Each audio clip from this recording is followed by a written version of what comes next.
Hey there, everyone. This is Ad Nauseum. Still here. Still here. I'm still adding to my channel. Um, I had a premise for a big video I wanted to make, but um, I wasn't sure about it because, well, the software I use, it seems to cap off at like 30 minutes with the recording software.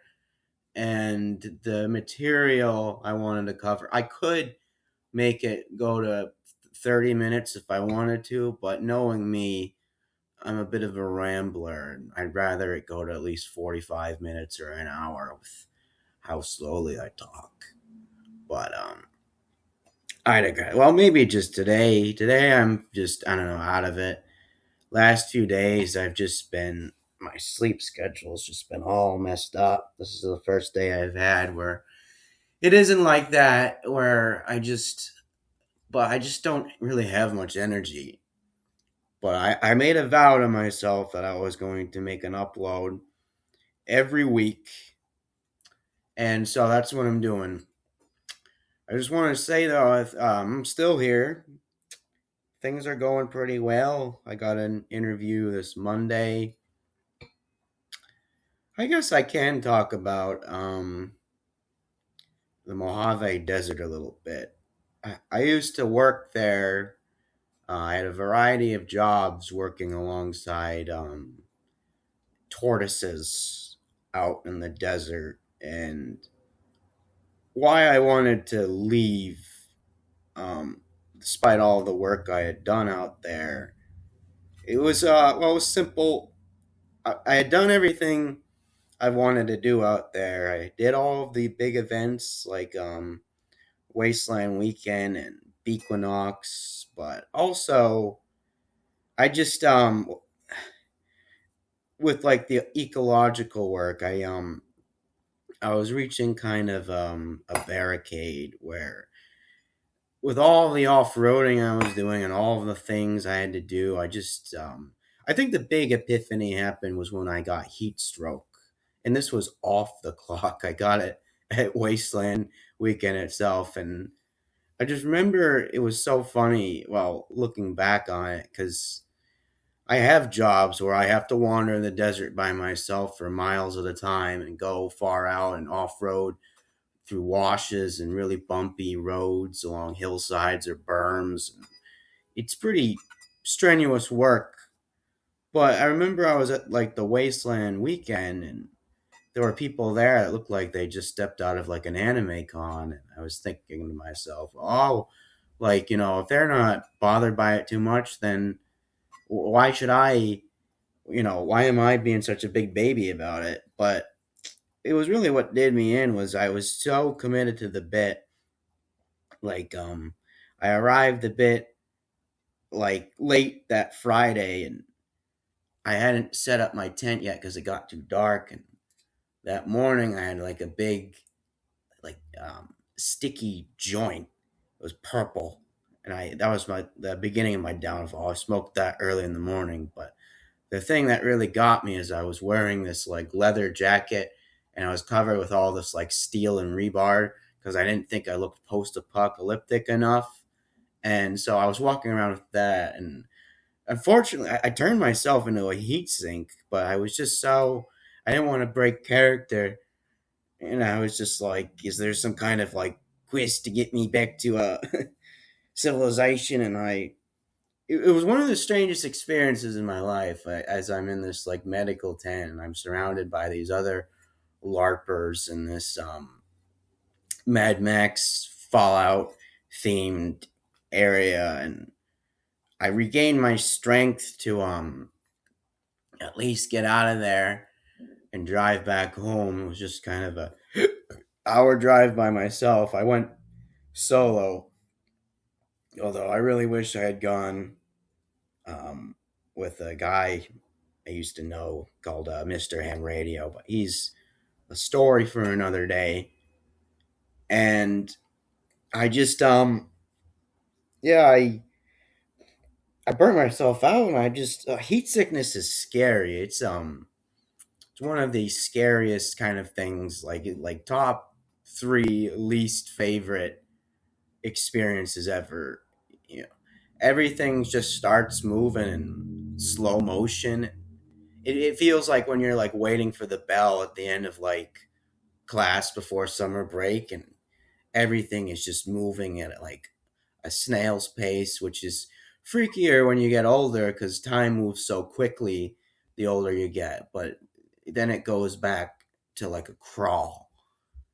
And I just couldn't tell what was wrong. And I was trying to, there are places at Wasteland that I could, like, there was this one setup that had these like sprinkler fountains, but it was a little too late and it just did me in. And then when I was out in the field one day, like a few months later, like quite a decent amount of time later, I was out surveying for my um, company, and I just could feel it coming on again. And that was, I kept my cool and I was able to make it back to my vehicle, but I had run out of water and energy and like Powerade, and I was just like, oh my god, there's like a time limit until I just. And my coworker understood, and we headed back to the vehicle and drove me and dropped me off. And I was able to, both times I didn't like pass out or anything, but it was a scary feeling. And, after that, and just with the kind of work I've been doing out there, I love the Mojave Desert. I'll say that first and foremost. I think it's an immaculately beautiful place, but the beauty really blinds you to a lot of the dangers. Like one of my other jobs out there, I had to deal with well, to use GTA terms, strangers and freaks. When you're playing like GTA 5 and you see the little question mark on your mini map, it's there was a lot of that. And I kind of invited it onto myself. I did a lot of, as I called them, side quests, where people who needed help getting somewhere. There was a few times, like a lot of people would come through like the Pacific Crest Trail, and they underestimated how massive the Mojave Desert was, and so those I got a whole video planned for that. I just don't have the energy today. I don't know. I haven't really eaten much, and I was gonna go out and get something to eat. But like, I feel like if when I do go out, I think I'll be out for a bit. So I just want to put something out there because you know, just keep at it because there's been so many things in my life that I've just dropped, which as you get older and just as things are going now with instant gratification and everything, like if you're not like immediately a master of something, a lot of people, myself included, just tend to drop stuff like that. And I just want to keep at this, even if it sucks, because the paths I've been taking with I'm getting sidetracked again, but the side quest video will be a different video. I just with some of the stories I want to tell, I know I could condense them to 30 minutes, but that's not what the internet is for. Like some of my favorite videos to listen to are people like rambling or meandering about some kind of like point for like a long while, like that horses channel, and there's a bunch of other good storytelling things. And I feel like when a story is rushed, like I feel like the internet is for just like putting this off on a side tab and just listening to someone speak. And if I feel like I'm being rushed, I probably got to get like or use a different software than Clipchamp or something. It's just what was like on my computer, so I'm just getting the hang of just like using it. There's probably some better podcast equivalent that you can just record for as long as you want, or I'm sure they all have some kind of paywall and they like give you the 30 minutes. I'm just figuring this out as I'm going along if you couldn't tell. But this is fun. This is learning as you go along. But the point I was trying to make about like because I'm just bringing this up because a lot of my stories are going to be about the Mojave Desert, and I finally just moved out of there like for good. And you'll probably be asking like, why aren't I there, or like why aren't I doing stuff? So I just want to get to it. Like it's just too hot. Well, that's part of the reason, and also just it's also massive. There's just so much driving. There was just so much. I had so many jobs out there where I had to drive a minimum of like 2 hours a day. Beautiful drives, but I work in like with I want to like, I work in the wildlife science field, and I want to do more. And of course, to get to like a lot of spots and wilderness work, you got to go like off the beaten path in the middle of nowhere. But with like the kind of driving I was doing, it just it just wasn't like the social aspect. Like there were people to meet out there, but it just wasn't giving. I've neglected my social life for very long, and just with the people I encountered there, it was kind of split into two categories of desert rats and people who like prefer solitude, and they kind of bleed into each other. And just it was really just the end goal was like the end reason it was just sapping my sanity being in the desert as long as I was in two different ways. The first outing I had out there for about 2 years, it was the people I was surrounded with that were driving me insane. And then the second time was just solely the desert itself.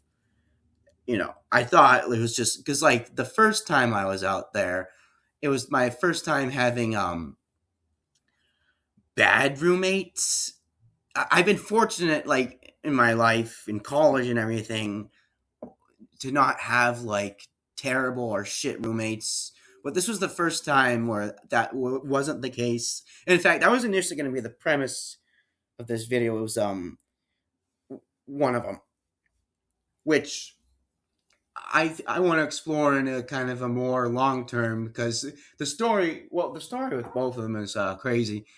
They're not all bad people, but one of them was just I had like a whole that had like a whole arc, like a whole. Well, they both did. They both taught me very valuable life lessons that I want to put through, and um, I, I just not today, as you can tell with how meandering I am right now. My head really is. That's something I need to honestly write a script for, because if I just start rambling about it, I'm going to be like this video where I'm meandering and not really getting to the point or losing track of things. But I just wanted to put this out there to say that I'm still doing this, and why I left the desert. It was driving me insane.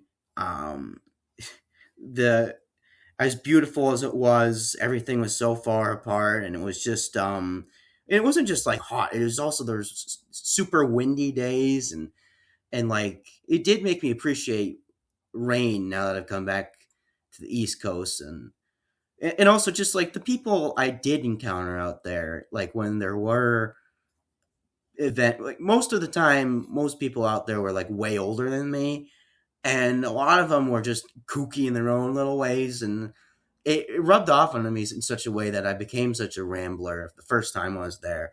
The second time, it just I didn't encounter as many kooks as the first time, or desert rats as they call themselves, but it illustrated some things to me. But I still love the Mojave Desert. I don't think it loves me. It certainly doesn't love the animals that live there, seeing that they have to spend 95% of their lives underground. Um, but it taught me so much about myself and just about living in general that I really want to illustrate on this channel. I have so many stories. I've even considered like writing a book. Like some of these stories are like I have had to write them down because they were just crazy, and they had so many little details. And while I'm still at this age, I think it was David Lynch who said like how mad he gets at himself for not writing things down as they happen. And I'm starting to get to a point too where I just have to, with all the life experiences I've had, like just putting them out there in one way or another. And you could write it down, but I think it's more fun to just like openly talk it about it out loud, and just maybe a bit of both, but we'll see. Anyways, that's about it. Like, I just wanted to put this out there because I didn't really have a topic. I do, well, I need to find a software because I, I could condense it to 30 minutes, but I feel like I'll go longer, and or maybe I'll see. I might just write the script and put it into 30 minutes because I think I could, if I have kind of a clear mind. And but at the same time, we'll see. But yeah, thanks for listening to a rambler. But peace out. I'll see you on the old dusty trail.